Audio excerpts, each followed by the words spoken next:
já, né, o pessoal que está já na formação há mais tempo vai saber, né, que eu trabalhei diversas vezes esse livro da Marion Minerbo, mas me parece que assim não tem como deixar de fazer algumas considerações nesse sentido, até porque eu gostaria de poder falar para vocês o que eu gostaria de ter ouvido, não é, no começo, assim, ou em algum momento, não é, da minha formação, mas me parece que a clínica nos ensina muito, de modo que cada vez menos me pareceu fazer sentido a gente trabalhar com diagnósticos rígidos e trabalhar, então, com estruturas, de modo que essas estruturas fossem excludentes, percebe?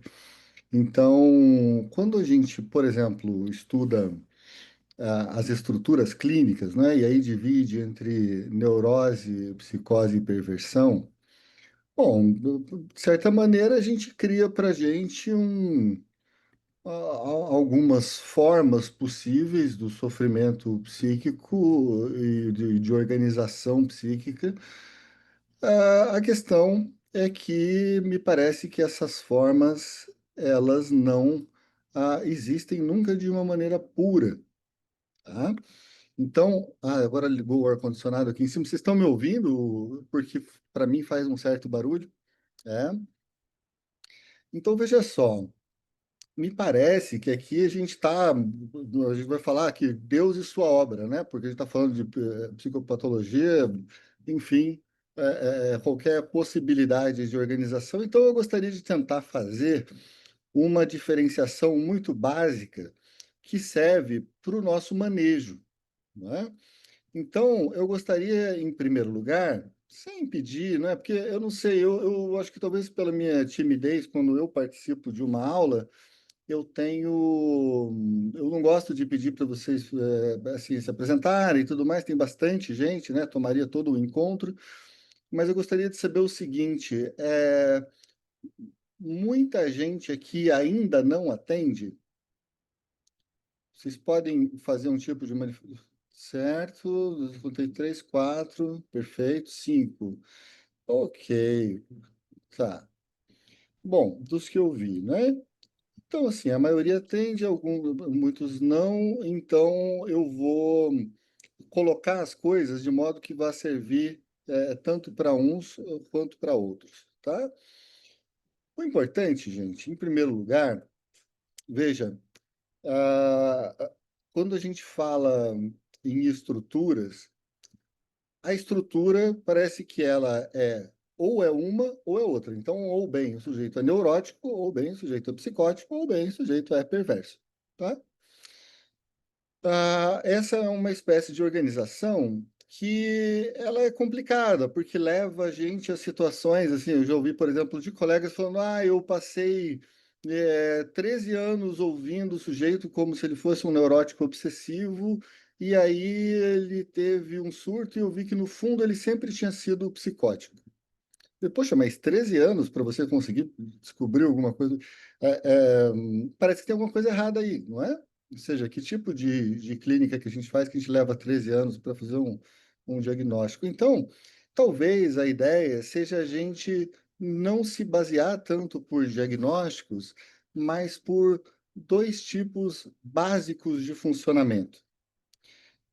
E isso por quê? Porque são dois manejos completamente diferentes. Então, por um lado, a gente tem o neurótico, né? Então, vejam só, quando a gente tem a neurose, essa grande descoberta freudiana, né? Parece que a gente tem aí, então, o território por excelência, né, da navegação da psicanálise em todo o seu princípio, né? Agora, quando a gente vai chegando a isso que a gente chama de uma clínica psicanalítica contemporânea, vocês vão perceber que o neurótico deixa de ser o paciente paradigmático e a gente passa a tratar o paciente paradigmático como sendo o paciente limítrofe. Isso por quê? Isso porque o psiquismo vai funcionar sempre com partes organizadas simbolicamente, portanto, partes em que a gente vai tender a ver a neurose, e partes em que essa criação do simbolismo não pôde acontecer. E aí a gente poderia falar com Balint, não é? Da área da falha básica, mas a gente pode talvez pensar numa terminologia talvez um pouco mais interessante, assim, eu acho que ela diz mais para nós, que é essa área das falhas narcísico-identitárias. Hum? Então, vamos imaginar que, se por um lado a gente tem o paciente neurótico, o que que o neurótico tem? Bom, o neurótico tem um conflito, claro, não é? Se ele tem uma cena primária, ele tem um Édipo, ele tem uma lei simbólica, ele tem dívidas, ele tem dúvidas, não é? Ele tem deveres. Essa é a parte que a gente escuta, então, dos nossos pacientes neuróticos, não é? Eles estão presos a questões ligadas ao poder, não é? Por quê? Porque a questão mais profunda que a gente pode encontrar na neurose é justamente a angústia de castração. A angústia de castração é uma angústia sobre você não ter poder, né? É sobre então você tem que se encontrar com a sua falta de poder. Pode ser? Então, isso é algo que aparece muito classicamente na psicanálise, não é? E que dá algumas coordenadas para a nossa clínica. Freud chamava então isso de o rochedo da castração. Ou seja, aquilo que o neurótico mais teme, não é, é encontrar-se então com essa sua falibilidade, com a castração, tá certo? Então, existe na neurose, até por se tratar de uma espécie de organização sempre simbólica, não é? Existe na neurose uma gramática.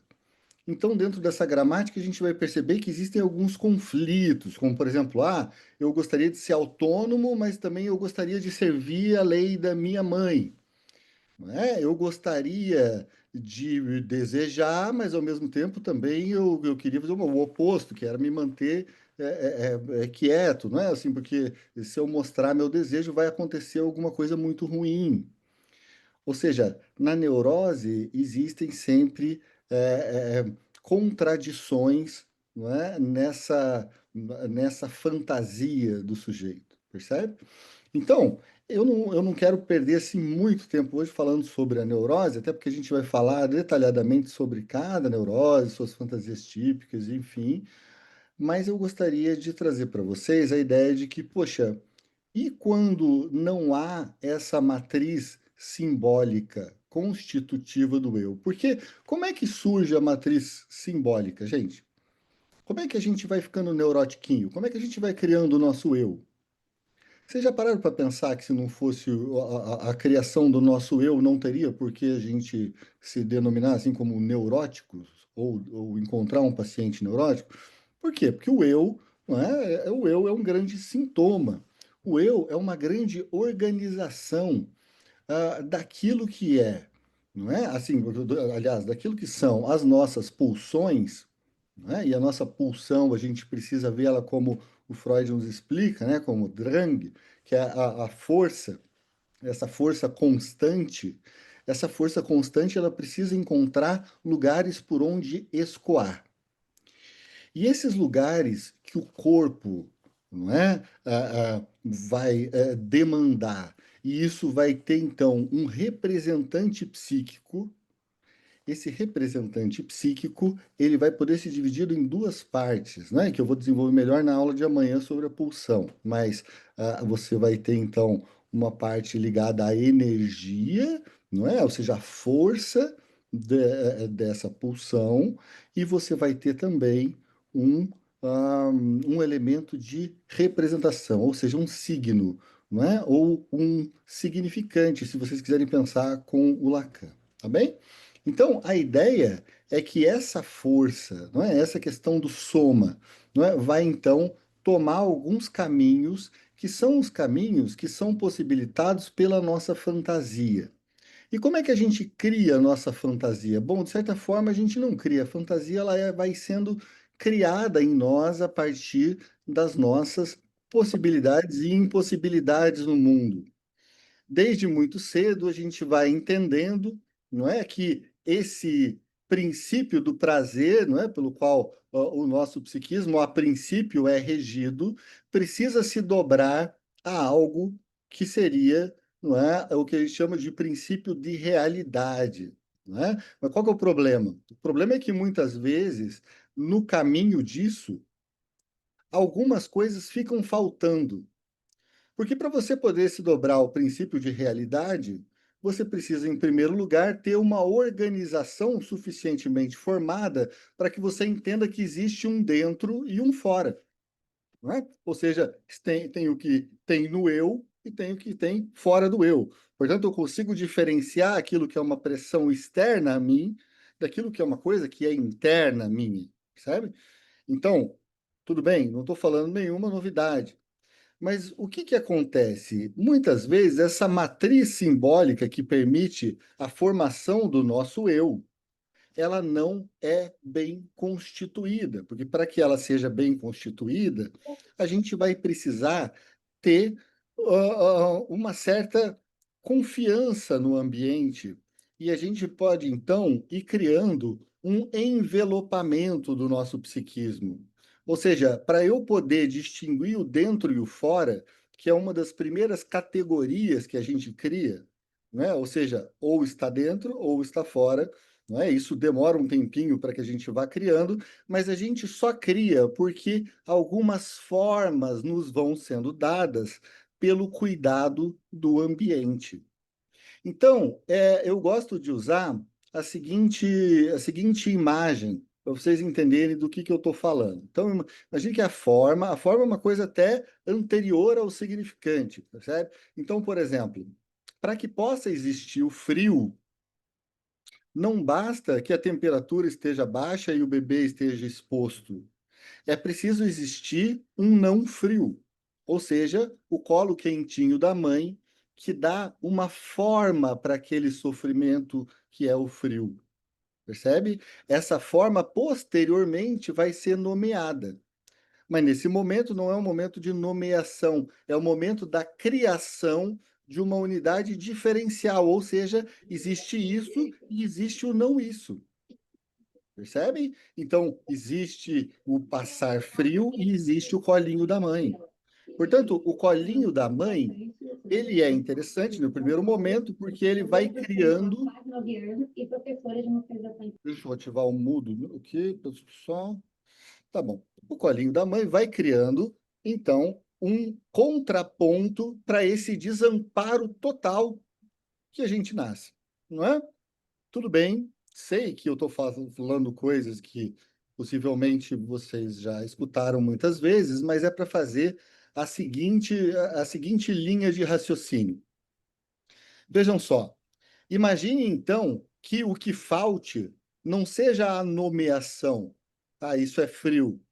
O que falte é o espelhamento que faz com que então você veja no outro um reflexo do teu sofrimento. Então imagine só, não é, que antes mesmo da gente ouvir os nossos primeiros nãos, não é? Ou seja, que idade que a gente começa a falar não para o bebê? A gente sempre fala não, não é? Mas o bebê ele nota que existe uma certa desaprovação e isso vai ficando mais claro quanto mais recursos simbólicos ele tem para criar, não é, esse não. Então vamos lá. Imaginem que esse frio surge no bebê porque surge o não frio, ou seja, o colinho da mãe. Também isso a gente pode aplicar a qualquer outra coisa. Então, por exemplo, tem a fome, mas também tem o leitinho da mãe que vai acabar com essa fome, não é? Então vejam só, o que a gente tem é uma série de elementos que vão introduzindo diferenças. Essas diferenças vão sendo conectadas a esses objetos que a gente, com o tempo, vai aprendendo que estão fora da gente. E por que que a gente vai aprendendo que estão fora da gente? Bom, porque a gente se frustra. Porque, primeiro, todo bebê tem fantasias onipotentes, ou seja, ele crê, não é? Que ele pode, então, criar o mundo a partir do momento em que ele tem uma diferença. Só que ele não consegue resolver sozinho as diferenças. Então ele precisa apelar para outros meios, como por exemplo, para aprender a se comunicar, não é? Talvez primeiro por gestos, não é?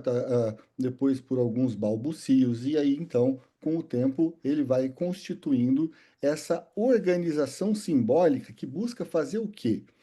Juntar aquilo que é prazeroso e aquilo que é desprazeroso em um sistema organizado.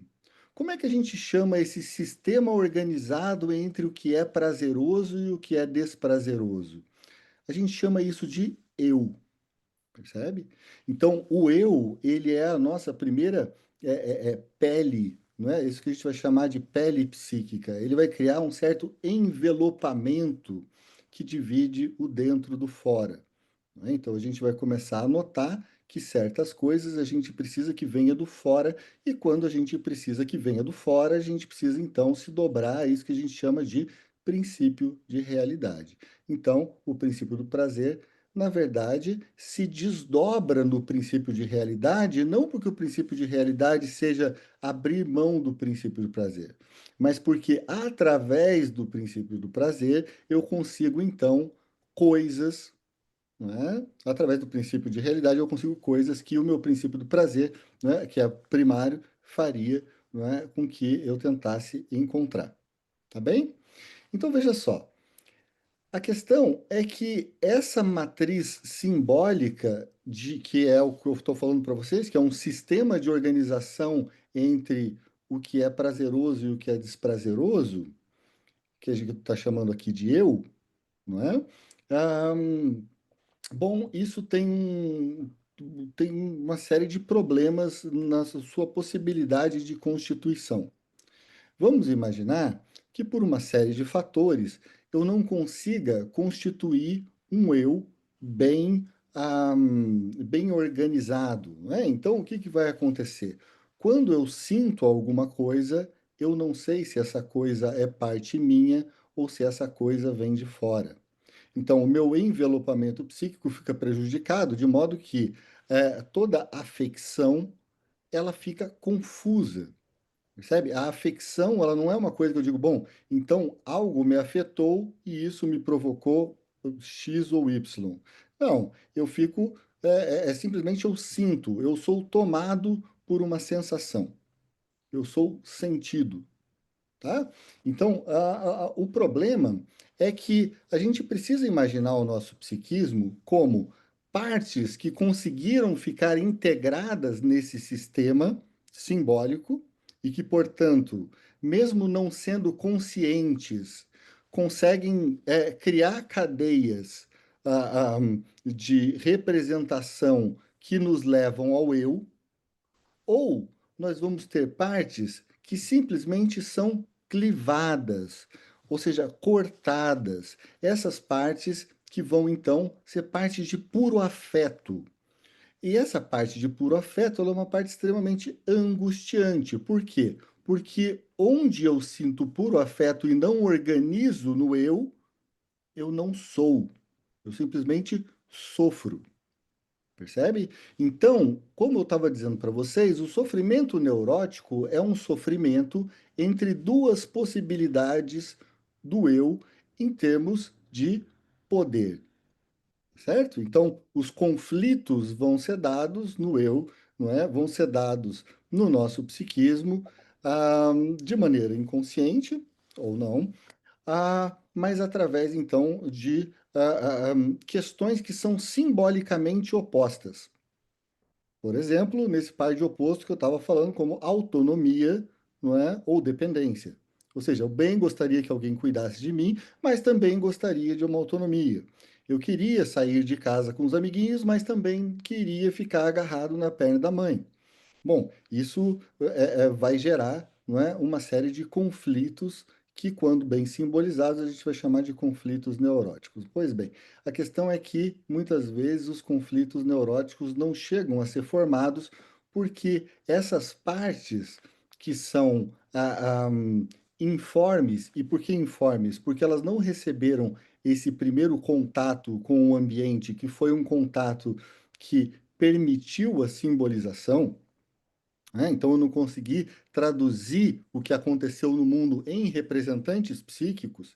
Isso pode acontecer por várias coisas, porque, por exemplo, pode ser por falha de acolhimento primário, mas pode ser também porque aquele acolhimento foi muito caótico, ou pode ser também porque aquele acolhimento ele foi ambivalente numa fase em que eu não era capaz de processar a ambivalência, não é? Então pode haver aí, como diria o Ferenczi, uma confusão de línguas. Bom, isso faz com que possa haver a estrutura do trauma, não é? Então esses nossos traumas precoces, dentre os quais o primeiro deles talvez seja o nascimento, mas eu acho que a gente pode até ir um pouco mais para trás nessa história, embora eu não queira desenvolver isso hoje. Veja, algumas coisas ficam fora dessa estrutura do eu, tá certo? Então, o eu, ele não é só essa coisa consciente que a gente fala, não é? Não é o nosso senso da gente mesmo, não é o self, não é? O eu é uma estrutura, não é? Que inclui o self, mas inclui também todas as nossas defesas, essas defesas que a gente recebe. E como é que o Freud define, então, a necessidade da gente criar uma defesa? Bom, ele diz: cada vez que algo ameaça a coesão do sistema do eu, o eu vai lançar um sinal de angústia. Percebe? Então, quando ele faz assim a segunda teoria da angústia dele, o Freud diz: olha, não é só que essa coisa angustiante faz com que o afeto e a representação fiquem separados. É mais do que isso. Quando vem alguma coisa que parece que vai ser mais angustiante para nós do que a gente seria capaz de incorporar ao sistema do eu, então, para preservar a origem do sistema, a gente lança um sinal de angústia e isso vai se tornar, então, material inconsciente. Não é? Então, os representantes psíquicos daquilo que traria angústia vão se tornar inconscientes. É assim que surge a neurose, certo? Mas o que eu estou dizendo para vocês é que existe essa outra coisa, que a gente está chamando aqui muito genericamente de não neurose. E na verdade isso não é uma coisa minha, não é chamar de não neurose, isso é o que o André Green vai chamar, não é? O René Roussillon, vários psicanalistas contemporâneos vão trazer justamente com essa ideia de dizer, olha, o importante é que a gente faça essa diferenciação inicial. O que é que eu quero fazer com vocês hoje? Por quê? A não neurose, como o André Green está falando, ela abrange todas as configurações psíquicas em que predominam os distúrbios na constituição do eu, tá certo? Então, o narcisismo, que veja, o narcisismo não é só uma coisa negativa, tá? O narcisismo, ele, em primeiro lugar, é o que vai fazer que, então, a gente volte uma certa carga de libido para fortalecer essa estrutura defensiva que é o eu, estrutura defensiva, que ela pode ser mais ou menos rígida, conforme a gente vai ver, mas exatamente, o narcisismo cria borda. Pois é. E aí, esse narcisismo, então, que é muito importante, para que ele possa ocorrer, em primeiro lugar, é muito importante que o bebê não esteja só lutando pela sobrevivência.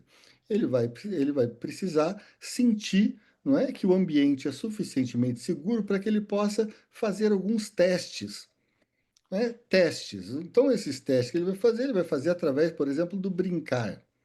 Ele vai repetir, tá certo? Agora, ele só pode fazer isso se ele sentir que isso é possível. O que eu quero dizer para vocês, gente, é o seguinte: o que, que acontece quando o bebê não constitui essa linha que separa o dentro do fora? O bebê fica massificado, ele desenvolve uma relação simbiótica. Veja, isso é muito complicado, tá? Aqui, então, a gente precisa imaginar o seguinte: o eu ele está cheio de formas. Então, para pensar essas formas, eu até gostaria de pensar com vocês como se fossem formas. Primeiro, tá? Elas não são, mas vamos imaginar que eu tenho algumas forminhas. Por exemplo, a forminha do frio. Ah, eu entendi. Tem a forminha do frio. E aí tem a mamãe, tá certo. Tem o dentro, tem o fora. Muito bem. Então, através das categorias, a gente vai criando maneiras de organizar o mundo e que a gente vai criando, através de um mecanismo narcísico, uma ideia de nós mesmos. Essa ideia de nós mesmos, muitas vezes, são o grande problema do neurótico, porque o neurótico ele vai se tornar adulto e ele vai dizer eu sou o engenheiro fulano de tal, e é isso que eu sou assim. Bom, a gente vai ver que existe um enrijecimento, não é, desse identitarismo, não é? E que então, às vezes, a pessoa vai para análise porque ele não sabe muito bem como ele pode fazer, porque está falhando, a conta não está batendo. Ele, enquanto engenheiro, não é capaz de viver a vida dele, não é, de uma maneira que esteja parecendo interessante, né? Então, ele pode ficar enrijecido.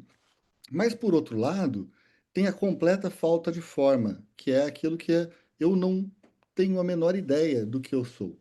Então, percebam que quando você trata, por exemplo, com um paciente borderline, ele não só não tem essa ideia daquilo que ele é com uma certa segurança, quanto ele precisa, através do conflito, buscar sentir alguma coisa para ele sentir que ele existe, tá? Isso para a gente começar aqui. Então veja, se a gente tem um distúrbio na própria constituição do eu, nessa base do psiquismo, então a gente não está mais num conflito, numa estrutura bem estabelecida, não é? Mas a gente está na falha da estrutura, tá? Agora, o que eu quero trazer para vocês, que é um pouco diferente, é o seguinte: muitas vezes a gente fala, bom, então o sujeito ele é neurótico ou ele é border?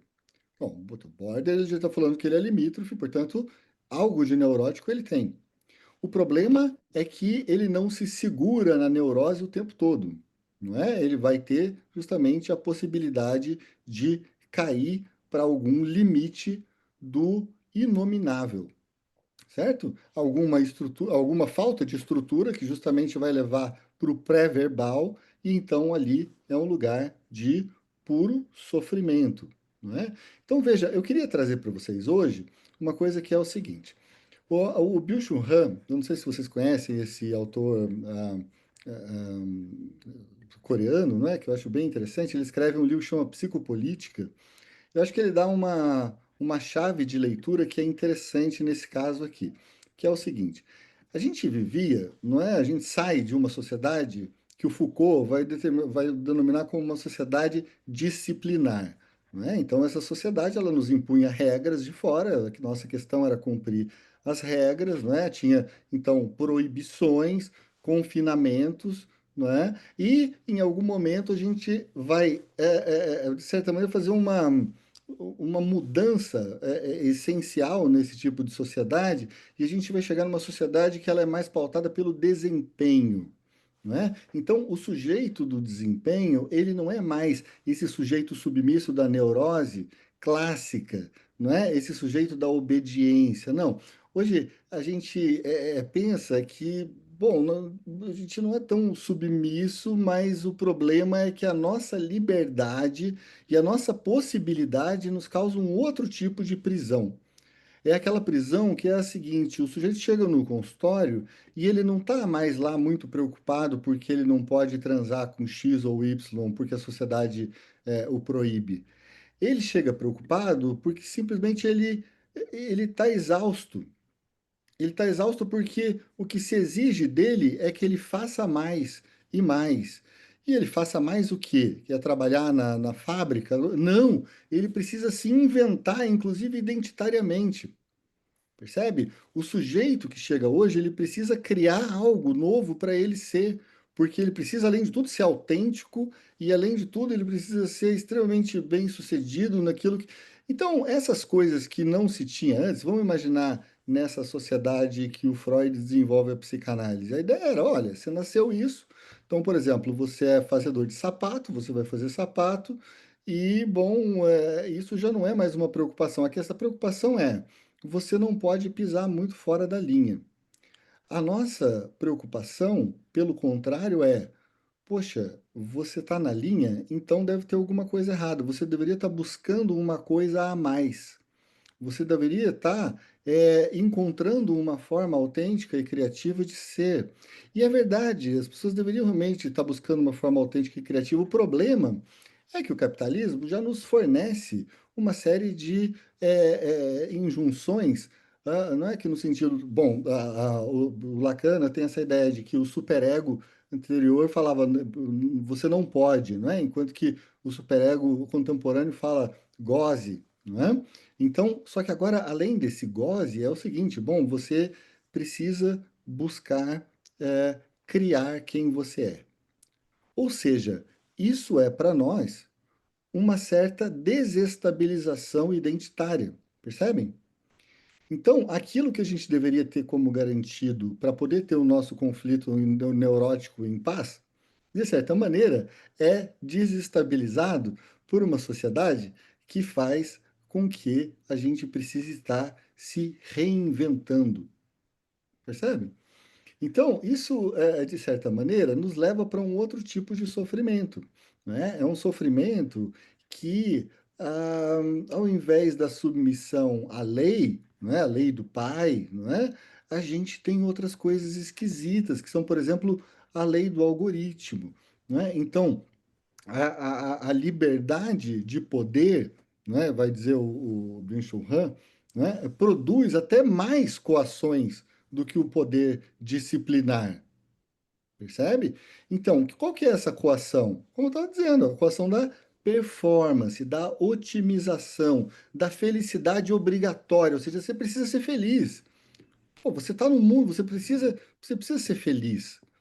E olha, eu vou falar para vocês que não é incomum a gente pegar assim entre os colegas a ideia de que, poxa, meu paciente melhorou, melhorou por quê? Bom, porque ele está mais feliz. Bom, tá bem, mas então o objetivo das pessoas e da psicanálise é fazer as pessoas mais felizes? Não sei. Né? A ideia é que a gente precisa ter em mente que a felicidade, enquanto uma injunção, não é, a superegóica, também é um fator que nos causa sofrimento. Porque você vai dizer, bom, eu não estou tão feliz quanto eu devia estar mais, tá certo? Então, a gente fica sujeito assim a um desempenho, não é? A gente precisa ser livre, a gente precisa se realizar, mas isso também é uma outra prisão. Tá certo? Só que é uma prisão que não é estruturada pela lei, pelo contrário, é uma prisão para o lado de fora. Ou seja, vai com Deus e seja livre, mas aí, tudo bem, mas e cadê então minhas âncoras simbólicas para eu poder ter algum parâmetro? Não tem, não tem sentido, não tem nada. Na verdade, inclusive, as autoridades epistêmicas que faziam com que a gente então soubesse o que era ser bem-sucedido, bom, elas não existem mais porque você desmoraliza então a igreja, não é? Desmoraliza a família, desmoraliza... O que eu não vejo problema que se desmoralize mesmo, mas a ideia é, e agora? Você então tem quais autoridades para te dizer o que é certo e o que é errado? Não tem. E aí, então, você cria, por exemplo, sei lá, tem um youtuber, mas aí tem um youtuber para cada coisa, não é? Então, vai ter um youtuber que vai te dizer que o bom é uma coisa, o bom ou seja, você não tem muitas coordenadas. Fala, Natália. Era essa, mas quando você falou do youtuber, era isso que eu ia te perguntar. Primeiro, boa noite. Boa noite, Estou Natália. contente da gente ter retornado.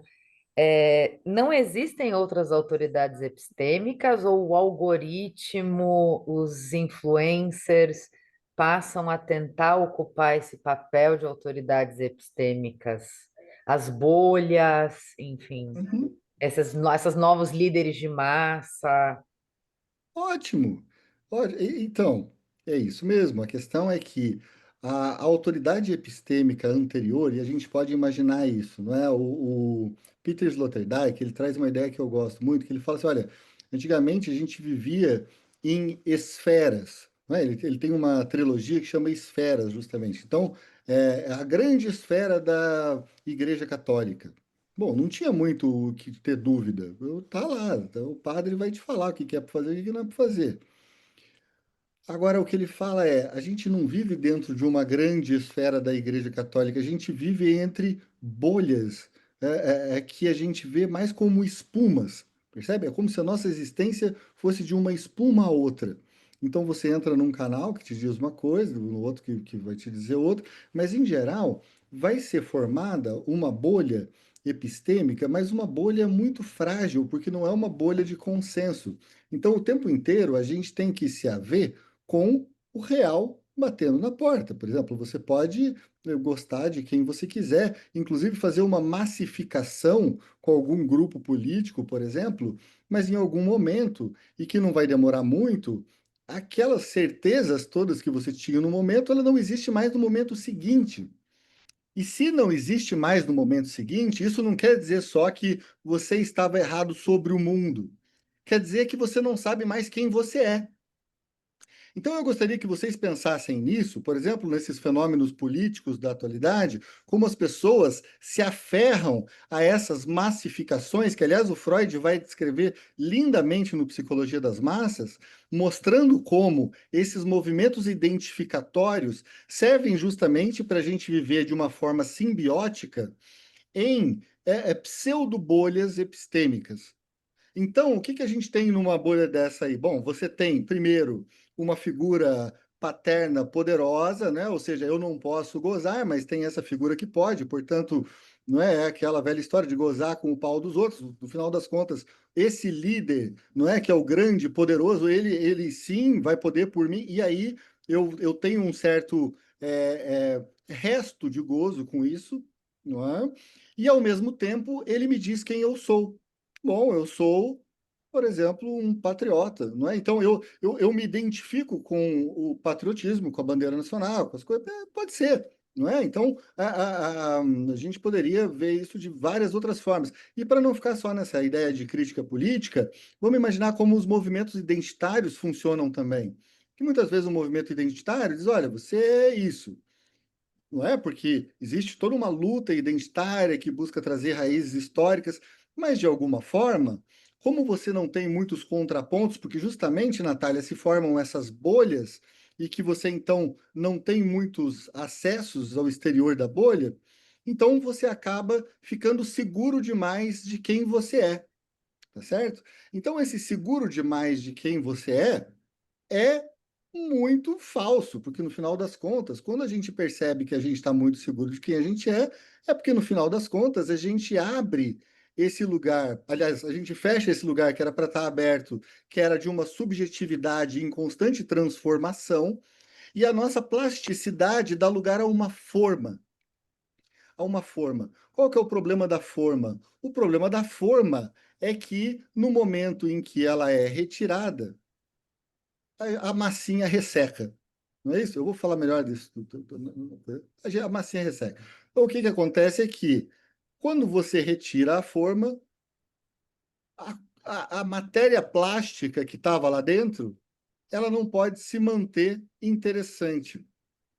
Percebe? A gente pode até ficar um tempo dentro de uma ilusão identitária. Mas, de certa maneira, o problema é que nessa sociedade que está o tempo inteiro destruindo idealizações, a gente tem que desidealizar aquela forma anterior, porque você tem que já criar uma nova forma. Nenhuma forma é perene, percebe? Você não é aquela coisa que. Veja, o Schumacher, né, que é o fazedor de sapato, bom, antigamente as pessoas nasciam filhos de fazedor de sapato, morriam fazedor de sapato e tinham filhos fazedores de sapato. Bom, isso te dava uma certa constância, não é? E aí, então, o seu problema era com a lei, aquilo que você podia fazer ou não. Agora, imagine que você vive num mundo em que você muda não só de empresa, mas de carreira diversas vezes, e então, o que fica confuso aí no meio não é só um problema neurótico de eu sei e eu não, o que fazer, o que eu posso e o que eu não posso. O que fica em jogo é eu não sei mais quem eu sou. E se eu não sei mais quem eu sou, embora eu tenha um eu formado, eu tenho uma série de questões que são narcísico-identitárias. Ou seja, nós somos muito sensíveis às mudanças que nos fazem não entender mais quem a gente é, o que que a gente está fazendo no mundo, não é? E então, quando isso acontece, e acontece de maneira muito frequente no consultório, é muito importante entender o seguinte: quando que a gente está na frente do neurótico? Então, porque às vezes você está na frente de um cara que está preocupado com uma questão que é uma disputa de poder. E quando que a gente está na frente de um sofrimento narcísico identitário? Por quê? Porque quando você está na frente de um sofrimento narcísico identitário, é muito mais interessante você buscar marcar um ritmo, você oferecer uma forma, ainda que provisória, para esse paciente, do que você fazer o contrário. Porque, veja, em geral, a luta da psicanálise é para desestabilizar as formas. A luta da psicanálise é, historicamente, uma luta para te tornar mais plástico, não é? Então, o que eu queria trazer para vocês é a ideia da plasticidade, ou seja, a plasticidade é uma coisa muito saudável, desde que, vejam só, imaginem que você pode se identificar como, fulano de tal é o psicólogo, perfeito. Também é pai de família e tarará, e com umas três coisas ele diz o que que ele é, perfeito. Tá bom, e o que que você quer? Opa, peraí, eu quero muita coisa, mas aí tem os meus conflitos neuróticos, tem uma série de questões. Ok. E quando isso é retirado? Bom, aí é importante que o sujeito possa se identificar com a sua própria capacidade de transformação. Agora, se identificar com a sua capacidade de transformação é algo extremamente vertiginoso, ou seja, é algo extremamente angustiante. Você que está em constante transformação e não é capaz de dizer quem você é, bom, é claro que você está sempre na beira do informe. E veja, o informe, ele é muito importante. Inclusive a pulsão de morte, que a gente vai falar bastante no curso de pulsão, ela é extremamente importante. Por quê? Porque ela destrói as formas rígidas, e quando ela destrói as formas, você é capaz então de devir outra coisa, ou seja, você vai se transformar em novas coisas. E esse movimento entre formação, transformação, deformação, tudo isso é muito importante para que a gente se veja então como uma massa plástica. Percebe? A nossa estrutura egóica central, ela gosta do quê? Ela gosta da forma, ela gosta da definição. Ela quer que você então diga, você é isso, você tem esse título, inclusive você tem um diploma que fala que você é isso, não é? Porque daí você então cola o seu diploma e aí você se identifica com aquilo que está escrito no diploma. Pois então, é interessante a gente pensar que alguns pacientes, é engraçado, né? Eu tenho alguns pacientes que têm, assim, problemas muito sérios de saúde, às vezes, não é, é, até pouco tempo, né, de expectativa de vida, e aí você vai vendo um fenômeno interessante, a pessoa vai vendo, olha, eu não me identifico mais com esse diploma. Eu falei o tempo inteiro que eu era isso, que estava escrito no diploma, eu não sou mais, eu tiro isso da parede. Tá certo. Por quê? Bom, porque a pessoa está vendo que ela está numa transformação para alguma coisa que não vai valer de nada aquele diploma. O que vai valer é a possibilidade ou a capacidade que esse paciente tem de se Mano, transformar. Eu ia gostaria de falar? ter que, ia ter que soldar ali. Então, bom, gente, então, veja,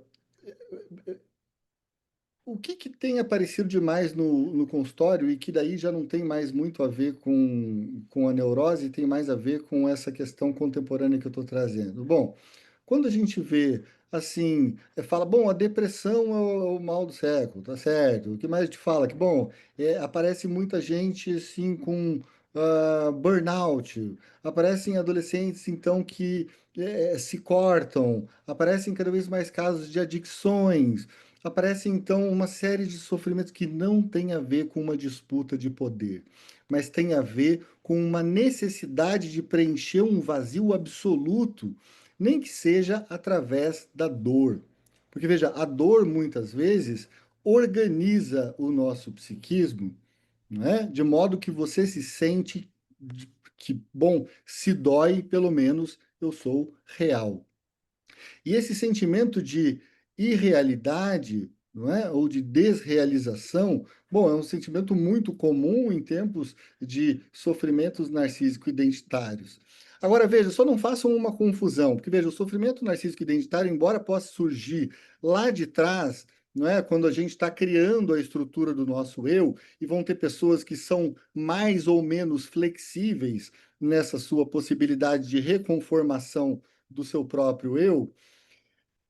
Por outro lado, a gente vai ver também que o próprio contexto da contemporaneidade faz com que a gente não se permita fixar em nenhuma classificação, o que também é complicado.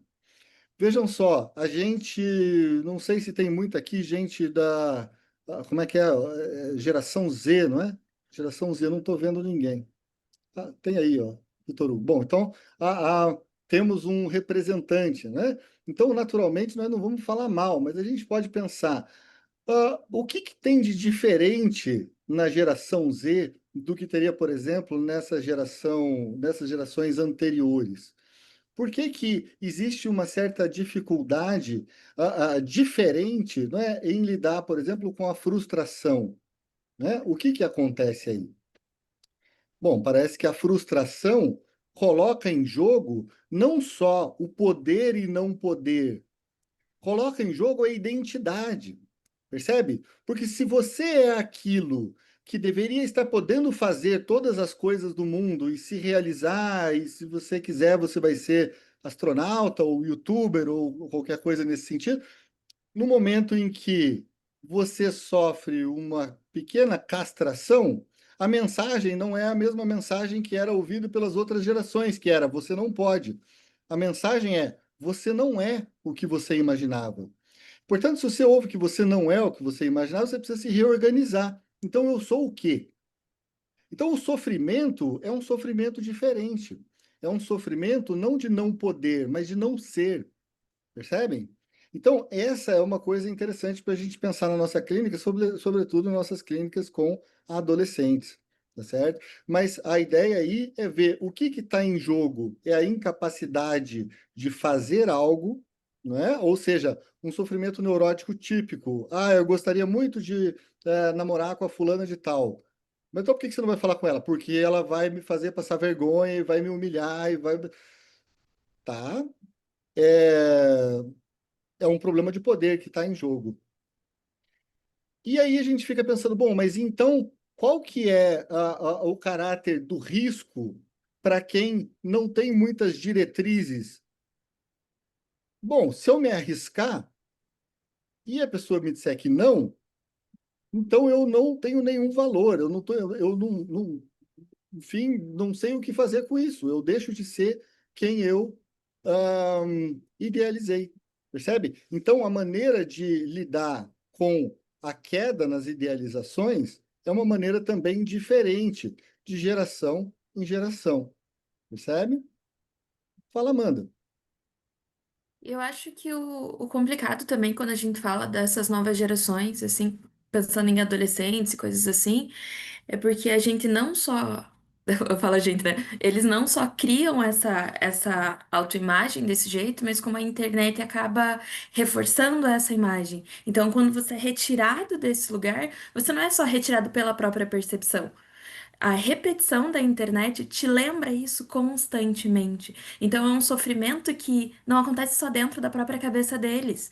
Quando eles tentam se reorganizar, a internet vem e lembra de coisas que ele, sei lá, desistiu ou não quis mais, e isso é um problema, e é um problemão, e nossa, como eles se pegam às voltas com isso. Sim, sim. E é muito interessante, né? Porque, veja, a internet, eu não sei, é porque por eu ter pensado antes nesses movimentos políticos, mas a gente pode também imaginar em igrejas e coisas assim. Imaginem que você vive num mundo em que as coisas se criam e se dissolvem, se criam e se dissolvem, como espumas mesmo. Então, ao invés de habitar uma bolha só, a gente vive numas espumas. O problema disso é que esse eu sou, ele é alterado de uma forma muito violenta, muito rapidamente. Então, é melhor que ou eu não seja nada, ou seja, eu não me envolvo, eu não me arrisco, porque o risco é muito grande, né? Porque aí está envolvido no meio disso, né? Um sofrimento que coloca o meu narcisismo em jogo muito diretamente. Eu não tenho muitas defesas contra isso, porque qual que seria a defesa contra isso? Seria assim, eu não consegui ficar com ela, mas ao mesmo tempo eu sei que eu mais ou menos conseguiria me ajeitar na vida e fazer outras coisas. Agora pegue uma pessoa que é um fanático. Veja, imagine um fanático. O fanático, ele é o protótipo da pessoa que está massificada. Então pode ser um fanático, sei lá, por exemplo, vamos imaginar um exemplo bem bobo de um time de futebol, mas ele é fanático, tá? De verdade, não é aquele cara que adora o time nem nada. Ele realmente é fanático. Bom, esse cara, ele pode ter um sofrimento imenso se o time dele for humilhado, né? Ou seja, o time dele foi lá e perdeu de 10-0. Ele tu pode não suportar, não é? De algumas maneiras. Agora, claro, esse exemplo é tolo. Imagine que a gente esteja falando, então, de um investimento libidinal muito mais potente, que tenha muito mais a ver com uma identificação narcísica, que é, por exemplo, por um grupo político, seja ele qual for. A gente está falando aqui de fanático, então não estou falando de direita ou de esquerda, estou falando que o fanático, em geral, é aquele que está massificado. Se ele tem, por exemplo, ele falou uma coisa que o grupo não gostou e ele é expulso, o sofrimento dele por ter sido expulso de um grupo é um sofrimento que a gente não vai ver como um sofrimento neurótico, é um sofrimento não neurótico, é um sofrimento da ordem narcísico-identitária, tá? Por quê? Porque ali ele já não sabe mais quem ele é, né? Então, ele fica assim num vácuo de identificações, percebe? Porque todas as identificações dele estavam investidas num grupo. Se aquele grupo não o reconhece mais, então ele não é mais nada, né? Ele é um proscrito, percebe? Então, até ele conseguir refazer vínculos com outros grupos, ele simplesmente fica num vácuo de sentido, tá bem? Então, bom, isso são algumas ideias, mas eu queria só levantar essa bola aí para ver o que que vocês trazem para a gente poder ir aprofundando a questão. O que que vocês acham? Deixa eu falar um negocinho. É, e ainda, né, nessa coisa da internet, e acho que até quando a gente pensa nessa galera da Terra plana e tal, a gente fala de pessoas que por si só já eram muito solitárias, já tinham dificuldade de socialização. Tem muitos adolescentes também que às vezes eu tenho acesso, que eles não aprenderam a socializar de forma presencial, mas eles são muito grandes e muito sociáveis. Virtualmente. E daí é na mesma pegada. Eles recebem uma negativa desse grupo e o mundo acaba porque efetivamente esse mundo só existe online. E daí, se Uhum. você não tem mais esses amigos ali, você tá de novo sozinho. Daí eles começam com essa coisa da solidão, que deveria ter sido processada antes e organizada antes. Só que eles empurram isso com a barriga porque parece que a internet é um mundo real. Só que ela não é. E daí eles se perdem nisso de novo. Isso, e olha só que interessante, quando você está falando isso, o que me vem à cabeça é o seguinte: veja, existe uma sociedade, né, o próprio Bill Churran vai escrever a ideia da sociedade da transparência, não é? Então, ele fala da sociedade do cansaço, também da sociedade da transparência, ou seja, quem é que dita quem eu sou? Não é? É uma coisa que vem de fora, não é um sentimento que eu tenho de self, não é? Esse meu sentimento de self, ele precisa o tempo inteiro estar sendo confirmado pelo exterior, ou seja, pelo número de curtidas, aquelas coisas que a gente sempre fala. Mas a ideia é, se eu paro de receber curtidas, porque, por exemplo, eu fui cancelado, poxa, a sua identidade foi cancelada. Entende? Então é como se você ficasse assim completamente perdido no mundo, porque o teu modo de validação identitária está muito voltado a essa aceitação do exterior. Mas o que a gente está falando é que o processo de subjetivação, e por pior que seja o processo de subjetivação neurótico, porque a gente fica cheio de coisas que eu posso ou não posso fazer, mas, em primeiro lugar, eu tenho um eu que pode ou não pode fazer. Mas o eu já está garantido. O problema é quando o eu não está garantido, porque a gente está ligado a uma série de processos de identificação algorítmica que é tão complexa que então a gente pode se sentir humilhado. E o que que é humilhado? Humilhado é quando a gente sente uma vergonha que ela não fala sobre alguma coisa que eu fiz, mas sobre alguma coisa que eu sou. Ou seja, eu posso ser muito famoso, um influencer num dia e no dia seguinte ter sido cancelado. Bom, acabou. Então, o que eu sou, agora eu preciso refazer. Então, veja só, eu queria mostrar para vocês, através de uma vinheta, ah, ah, por exemplo, um arquiteto, né? Ele chega com 35 anos no consultório, bem sucedido, tem um escritório renomado. Se você olhar o Instagram dele, ele tem lá, putz, prêmios, ele tem milhares de seguidores, sei lá, talvez 1 milhão de seguidores. Ele é um influencer na área dele, não é? Mas ele também, agora, pelo lado da neurose, qual que é a queixa dele? Uma exaustão, ele tem um cansaço de morte. Ele fala: eu não aguento mais, eu sinto que eu sou uma fraude. Né? Parece que a cada projeto, a cada post, eu tenho a certeza que dessa vez as pessoas vão me pegar, vão descobrir que eu não sou nada disso. Porque é uma pressão enorme você ser sustentado por essa transparência. Tá certo? Então, o que que a gente tem aqui? Bom, aqui com o mapa freudiano clássico, a gente tem uma neurose, não é? A neurose, por quê? Você tem um conflito entre um ideal do eu, não é? Que é insuflado, não é? Você tem esse ideal do eu que é gigantesco, um eu que aí perto do ideal, como é que o eu se sente? Ah, se sente pequenininho, impotente. Existe uma angústia de castração neurótica que é avassaladora, não é? Então você tem medo de ser desmascarado, porque você teme que as pessoas estejam te vendo pelo seu ideal, mas no fundo você sabe que existe um descompasso enorme entre o teu ideal do eu e o teu eu, né? Aquele teu sentimento de self, ok? Hoje eu não estou fazendo nenhuma diferenciação de eu, self e ego, e depois eu vou fazer, tá? Mas hoje eu não vou fazer para não complicar. Então, existe uma angústia enorme pelo descompasso, né? Ou seja, todo mundo me vê e eu trabalhei para que todo mundo me visse através do meu ideal, porque eu só postei as melhores fotos no Instagram, eu só fiz assim o melhor trabalho da minha social, não é? Por dizer assim, que para todo mundo me enxergasse de determinada maneira, mas é que eu que convivo comigo mesmo, eu sei que, não é? No final das contas, eu não sou essa Coca-Cola toda. Então, o que que eu sou no final das contas? Cara, eu sou uma fraude, porque eu faço a propaganda de algo que eu não posso sustentar.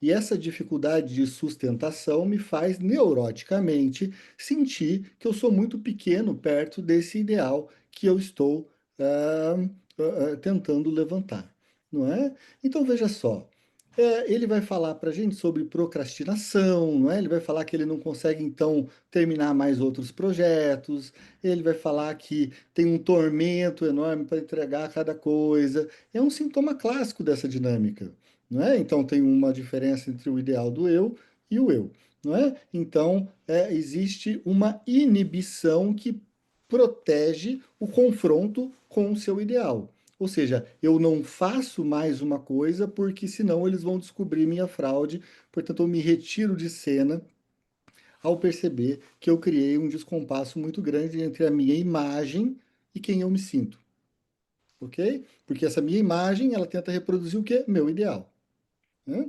Então, só que ao mesmo tempo, gente, ele passou anos trabalhando muito fortemente para criar essa imagem com a qual agora ele nem mais se identifica.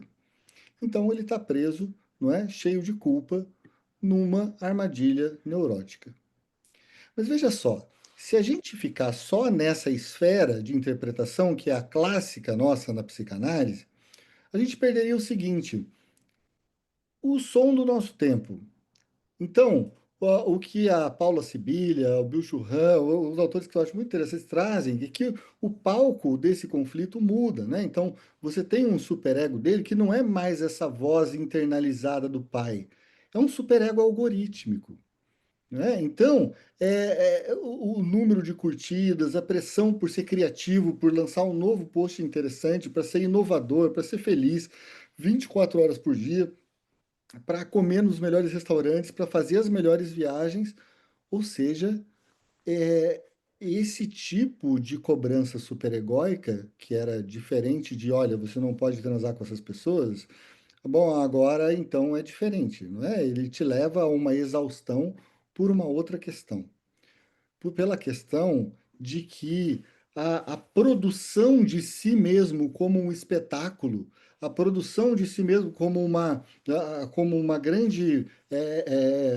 enfim, não sei, um grande monumento do sucesso contemporâneo, bom, isso não vai dar certo, não é? Então, essa liberdade de criar vai se tornando uma obrigação de desempenho, e aí ele não é reprimido. Pelo contrário, o que os outros querem dele é que ele se esgote mesmo, porque no final das contas as pessoas querem te ver cada vez maiores dentro dessas falcatruas que a gente constrói na nossa imagem social, não é? E se você não for isso, bom, aí tem pouco espaço para a gente demonstrar a nossa própria falibilidade, a nossa vulnerabilidade, a nossa infâmia, não é?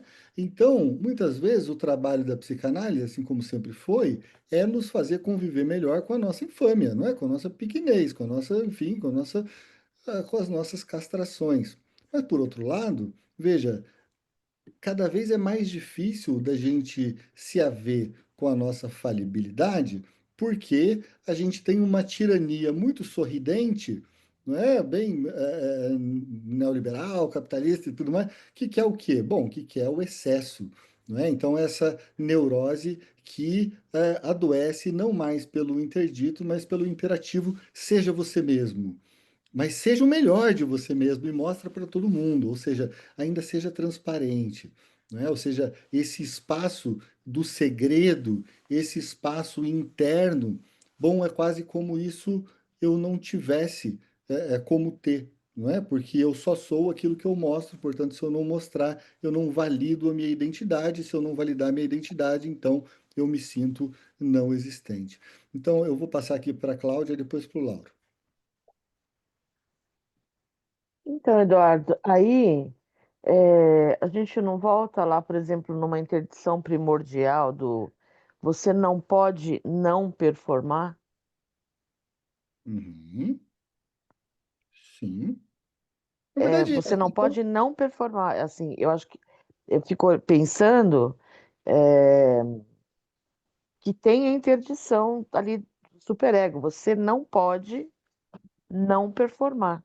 mas aí que tá. Esse não pode não performar, de certa maneira, ele não está dizendo não performe. Ele está dizendo performe, certo? Então, o que ele está fazendo é uma injunção. Ele tá te levando para um lugar de fazer para ser. Né? Então, na medida em que você faz, você constrói a sua identidade. E essa identidade, então, é validada por desconhecidos. Não é? Então, você sabe o teu valor não pelas tuas experiências reais com pessoas que de fato você conheceu, mas você sabe seu valor, não é, pela maneira como você é mais ou menos seguido, curtido, coisas assim. O que te leva a uma certa confusão. A questão, Cláudia, é que o que eu quero te dizer é o seguinte: se uma coisa é o nome do pai que te diz não, não faça, e isso é muito claro, a ideia da castração é essa, é um não muito claro. O problema é que a gente ouve poucos nãos. E eu vou falar para vocês, uma das coisas onde isso aparece muito claramente é, por exemplo, o Gigi que gosta muito de contar esse caso, né? Quando tem aqueles pais, que são pais muito pós-modernos e tudo mais, e aí eles perguntam: Ah, você quer ir lá na casa da vovó? Olha, você pode escolher, tá? Mas é que se você não for, ela vai ficar triste, porque ela gosta tanto de você. O Gigi que fala, cara, isso é muito mais violento do que falar, criança, se arruma que a gente vai lá na casa da sua avó. Eu não quero, não interessa. Se arruma porque você não tem que querer nada, você é criança, você se arruma e vai. Eu falo, bom, isso é muito menos violento do que você perguntar se ela quer ir porque ela gosta ou não do vô e da avó. Percebe? Porque aquilo coloca ela de uma forma que a identidade dela de ser uma criança boa e má está em jogo o tempo inteiro. Se ela for obrigada, não interessa que ela vá com a cara feia, ela não deixa de ser quem ela era. Percebe? Ela continua sendo a mesma criança, ela pode ficar irritada porque não tem problema nenhum ela não querer. O problema de ela não querer é quando isso é passado para ela, entende?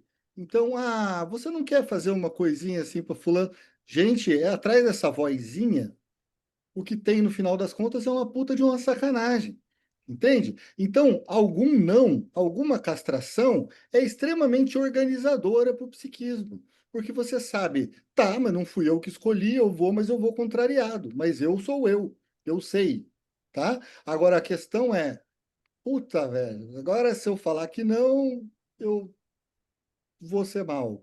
Se eu falar que sim, eu vou ter que fazer o que eu não queria. E aí eu vou me perdendo. Daqui a pouco eu não tenho mais eu, porque no final das contas a estrutura que já era frágil começa a ficar cada vez mais assim exposta, não é, a esse julgamento do outro, porque veja a criança que simplesmente não quer, mas é obrigada, ela não é julgada, ela simplesmente é obrigada. Então é outro grau de violência. Uma violência impõe uma castração, a outra violência impõe um juízo de valor sobre o caráter da criança. Percebe? Então, isso é muito importante. A gente perceber que muitas vezes a castração é muito menos violenta do que o juízo de valor. Fala, Lauro, depois Luciane. Boa noite a todos e a todos. Boa E noite. escutando essa fala, Eduardo, eu lembrei de algo que está muito em moda, que é seja sua melhor versão. Né? Esse discurso de um performar, né? De uma vida perfeita, né? E assim, pessoas oferecendo cursos para você colocar sua vida em ordem, sua vida seguir um trilho, e eu só observo e vejo que um tanto de pessoas embarcando na ideia de uma performance, de uma vida num trilho, numa vida certeira, numa vida idealizada, mas não é uma idealização do sujeito, é uma idealização superegóica de fora, às vezes do Instagram, de uma vida instagramável, de uma vida. Eu acho que o conceito de uma vida é editável, né? Que para você fazer um videozinho para o Instagram, você faz várias vezes, você edita. Tem um rapaz, eu não sei se vocês conhecem, que ele está fazendo muito sucesso. Ele é piloto, ele é comissário de bordo, tá, Azul? De um monte de empresas aéreas. E aí ele estava na China e ele dizendo assim: Olha, eu passo uma semana inteira editando um vídeo para postar. Aí eu disse, nossa, a pessoa passa a semana, aí diz, olha, eu vou em tal lugar, filme, eu vou em tal lugar, filme, mas eu passo a semana editando para dar 30 segundos. Uhum. E aí faz a gente pensar nessa vida em função de um rios, de uma curtida, de um like, de uma ideia, né? E que as pessoas às vezes vão comprando isso, né? E isso gera um sofrimento. Porque assim, não dá para você competir com isso. Porque, como ele mesmo disse, eu passo uma semana editando vídeo. E eu comecei a rir, assim, mas eu não sei editar vídeo. Daí, às vezes, a gente precisa fazer algumas coisas que agora a gente tem que comprovar que está fazendo as coisas o tempo todo, e fotografando. E que isso demanda e gera um mal-estar. Porque, assim, vai dar uma palestra, tem que tirar uma foto da palestra que você deu a palestra. Você não tinha essa Uhum. cobrança de que, por Uhum. exemplo, eu tenho um projeto de extensão, tudo que eu fizer, eu tenho que tirar foto e mandar. E aí eles ainda mandam perguntando se realmente aquelas fotos. Aí você, olha que coisa. Acaba você vivendo mais em função desse fora. Você está entendendo? O próprio sistema, né, o governo federal. Eu estou noutra instância do governo federal, mas assim, olha como é que a gente está ficando nisso. Tudo você tem que mandar uma foto, um vídeo, você tem que criar ali algo editável para mostrar. E, na Uhum. realidade, é um convite, né, que às vezes eu não atendo à demanda, de um performar. Né? Uhum. Vez por outra eu recebo, Eduardo, professor, o senhor pode mandar mais fotos? Posso não. Às vezes eu nem respondo. Porque é um performar. Já foi Sim. mandado, você está entendendo? Quer dizer, é uma solicitação, uma demanda de um performar, por exemplo, no meu caso, do ato educativo. Não estão preocupados na construção da aula, da troca, ali não, estão preocupados em se o ato foi performático, se gerou algum produto, e aí pede a quantificação do produto, deu uma live, quantas pessoas assistiram a live? Nesse Uhum. ponto. Se você olhar quantas pessoas visualizaram a live, Claro. quer dizer, Não, é que só para terminar, no sentido assim, como a gente precisa ter cuidado com esse meio que grande outro, que vai demandando uma vida, que vai demandando um performar, porque isso gera um sofrimento, mas gera um adoecimento. E Uhum. muita gente está adoecendo justamente por isso, porque não está conseguindo viver essa vida editável. Exatamente. Perfeitamente, Laura. Muito boa a sua colocação. Concordo plenamente. Eu vou passar aqui para a Luciane. Eu gostaria também. Pode falar, Luciane, fique à vontade. Tá, eu fiquei pensando nessa fala, por último, né? Naquela questão que o neurótico, ele precisa que o outro diga para ele o que fazer, né? Ele busca essa resposta do outro, tipo, o que queres de mim, né? Me diga que eu faço porque eu quero teu amor, eu quero te agradar, eu quero ser aquilo que te falta. No momento Uhum. que não vem esse dito do outro, eu acho assim, o outro deixa em aberto e para o sujeito decidir o que, que ele quer fazer o tempo todo, fica complicado, né? E parece que isso gera mais angústia, porque afinal, o que, que o outro quer de mim? Nada, ele manda eu decidir por mim o Uhum. que, que eu quero fazer, o que, que eu posso fazer. Então, ao mesmo tempo que isso não institui falta, né?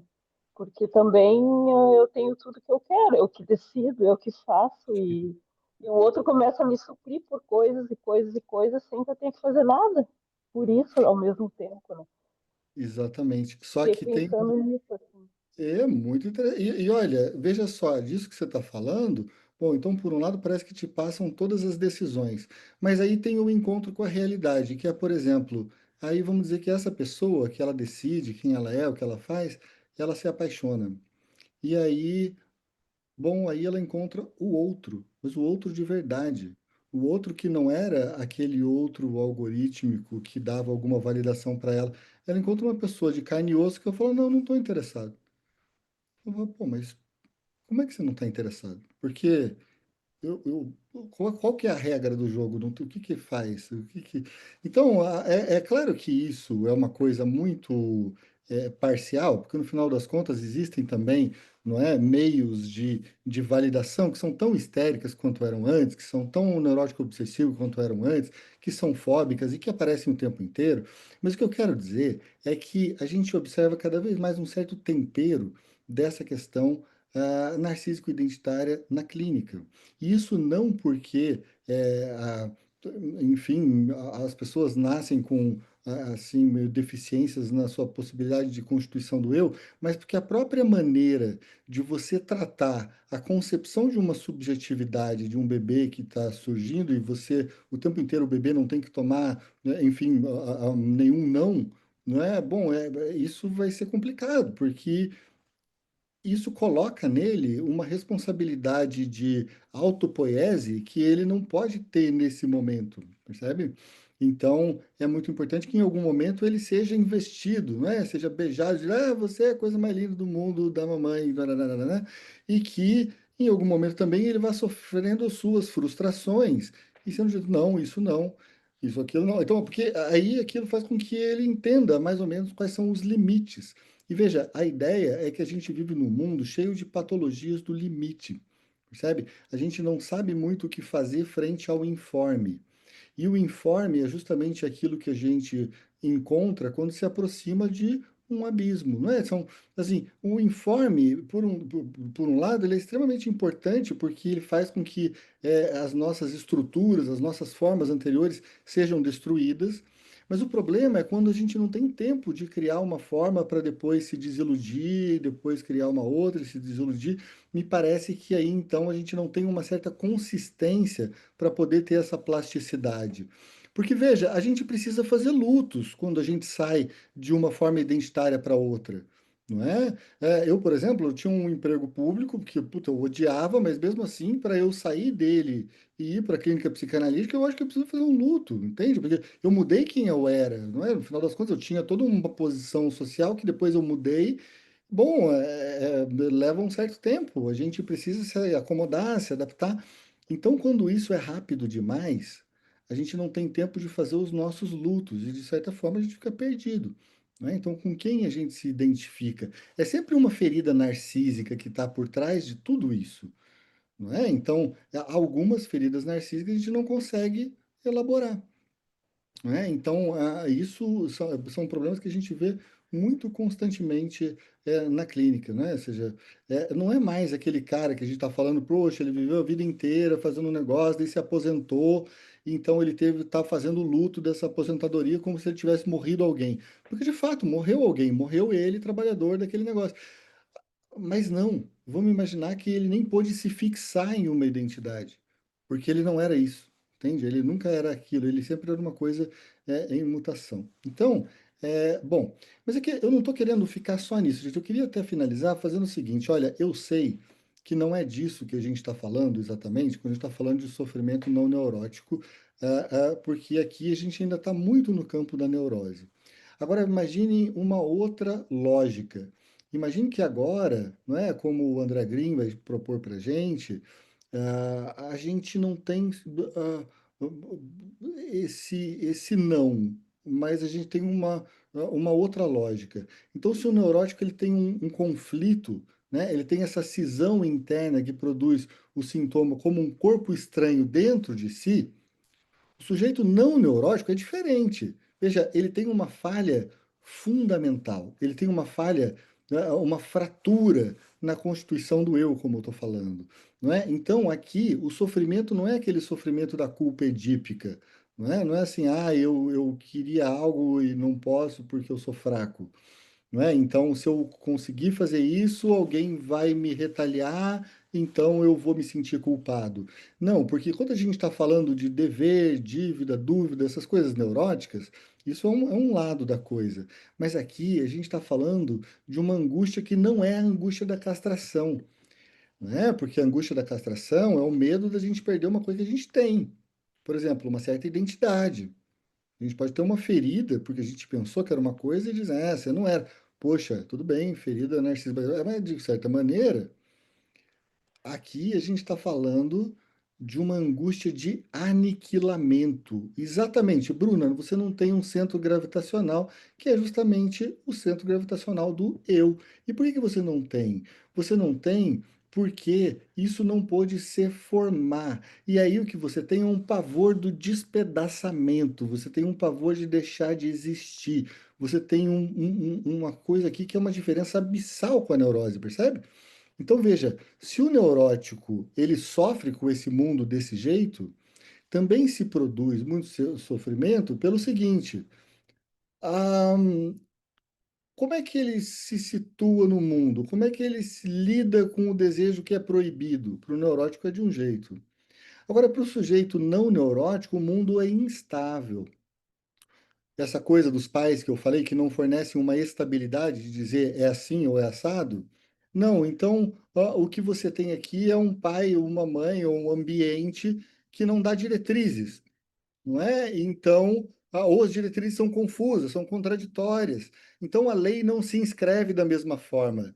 E aí as defesas, vejam, elas não podem ser as mesmas. Ao invés do recalque, que é essa defesa típica da neurose, não é? O recalque esconde uma representação insuportável e por isso ela fica no inconsciente. A gente tem uma clivagem. Veja, a gente tem a fratura da realidade em pedaços. Então, o outro, não é? O eu, não é? Ou é radicalmente bom ou é radicalmente mal. Não é? Essa é a estrutura do objeto clivado.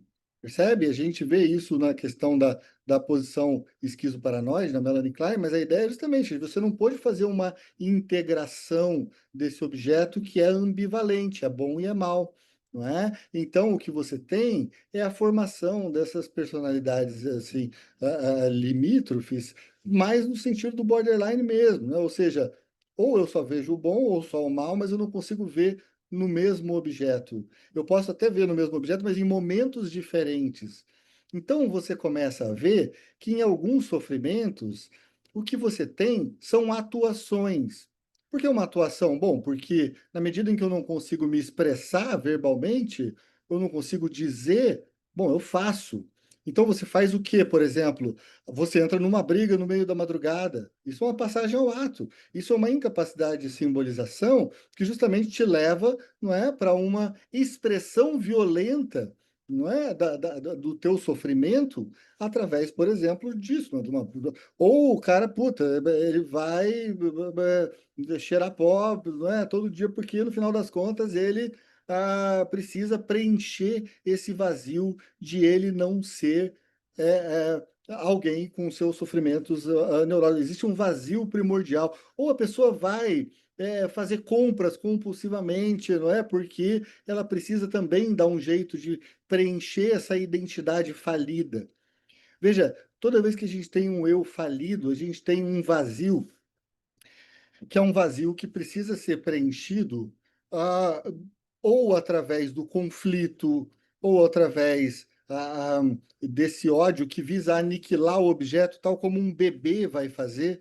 Porque, veja, um bebê tem essa sensação de, bom, eu preciso aniquilar esse seio mal, não é? Agora, o que a gente vê muito são esses distúrbios que acabam aparecendo no consultório que não tem a ver com aquele negócio de será que eu faço ou será que eu não faço?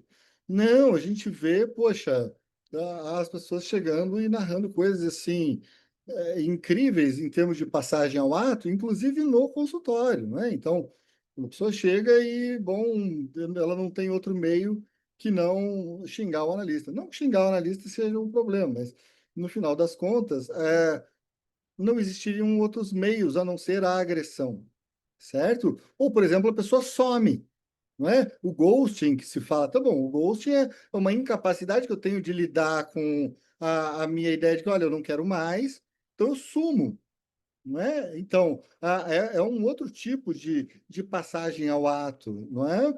Ou a pessoa que ela não consegue sentir a sua presença e ela precisa, então, cortar a própria pele. Bom, cortar a própria pele é muito significativo, né? Essa dor, justamente nesse órgão que separa o dentro do fora, não é? Faz com que, então, você se sinta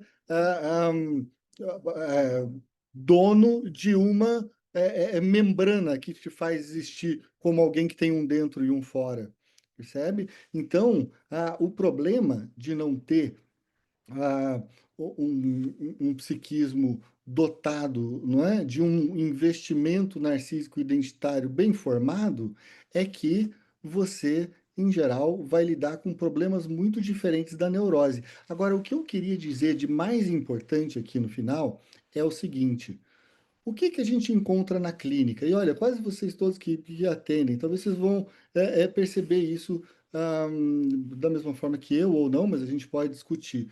Você quase nunca vê um caso puro, não é? Você não vê uma pessoa que seja simplesmente neurótica, você sempre vai ter alguém que, por exemplo, enfim, dá um piti em algum momento na sua vida privada ou pública, o que quer que seja, porque alguém pisou em algum espinho narcisicamente muito doloroso. Então, é aquela pessoa que ela quase não se lembra do que aconteceu, ela simplesmente tem um ataque. Esse ataque é aquilo que a Maria Minerva vai chamar de um microsurto psicótico. Né? Então, quer dizer, você às vezes sai, não é, totalmente, não é, dos personagens que você criou e simplesmente ataca, grita, faz uma cena, não é? Então, isso que a gente vai ligar de alguma maneira, não é, enfim, talvez a personalidade borderline, não precisa necessariamente ser em uma pessoa que é classificada psiquiatricamente como uma pessoa borderline.